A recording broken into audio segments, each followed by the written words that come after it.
Пришла очередная волна холода, и мы с Брюсом решили затопить печь. Брюс, печь будешь топить? Приступаем. Начинать надо, как всегда, с простого. С бумаги. То, что лучше всего горит. Картонка, бумага, все пойдет для того, чтобы загорелось, и от нее потом пошли дрова. Ну вот вы приехали, например, да, куда? В дом, и вам надо затопить печь. Самое простое что? Это сбегать в лес и наломать вот такого сухого хвороста. Ну, видите, как он, оба, трескается, ломается хорошо. Специально для примера взял такую вот, о, блин, какая хворостина, сырая. Ломается она практически не ломается. Вот по 90 градусов ее сгибаешь, и она такая плохо ломается. Такие не надо для растопки брать. Надо брать сухие. Вот мы закидываем сухие. Есть у меня потолще сухие. А есть еще вот такие домашние заготовки. Это щепа сухая, которая тоже может вместо хвороста класться и хорошо потом разгорается.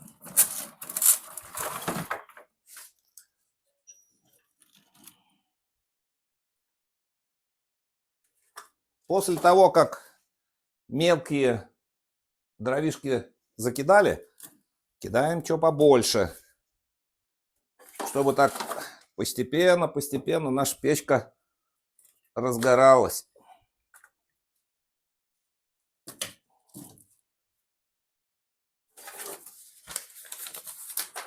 Все, Блюз.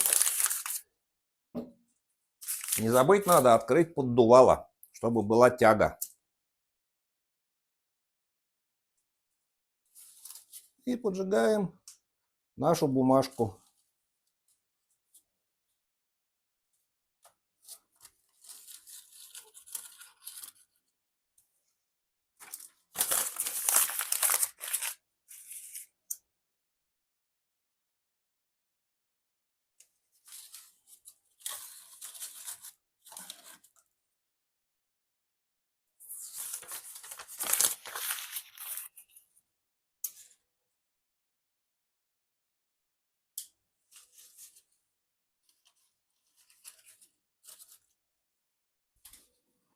Как говорят, можно вечно смотреть на огонь и как работают другие люди.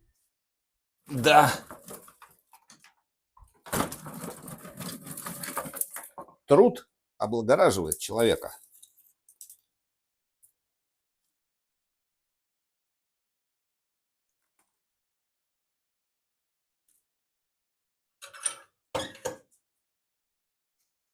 Все, закрываем и ждем.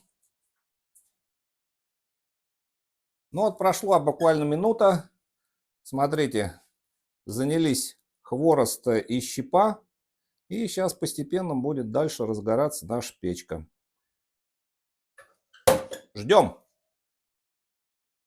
Брюс, как тебе печка? Брюс, тепло тебе? Отлично. Сейчас будет еще теплее. Садись. Сидеть. Молодец. Давайте забросим очередную партию дров.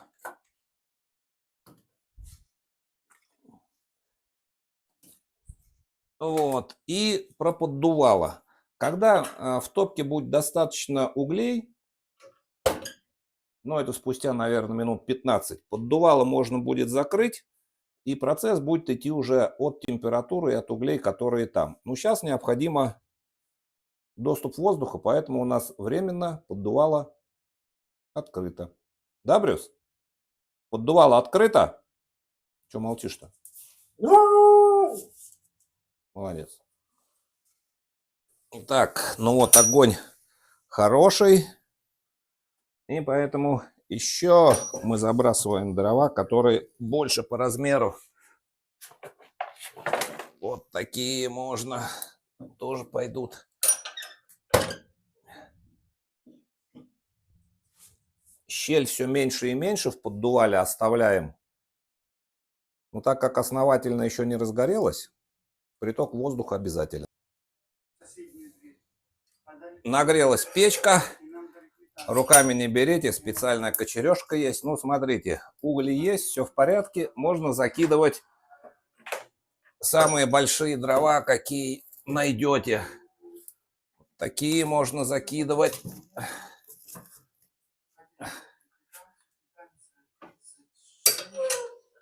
Закрываем и закрываем поддувало, потому что горение будет происходить за счет углей, которые там образовались. Для чего нужно поддувало? Это как кузнецы, которые раскаляют металл, угли, увеличивая доступ воздуха. Точно так же и здесь. Через поддувало воздух поступает в печку, и тем самым увеличивается и ускоряется процесс горения. Все, идем греться, печка растоплена.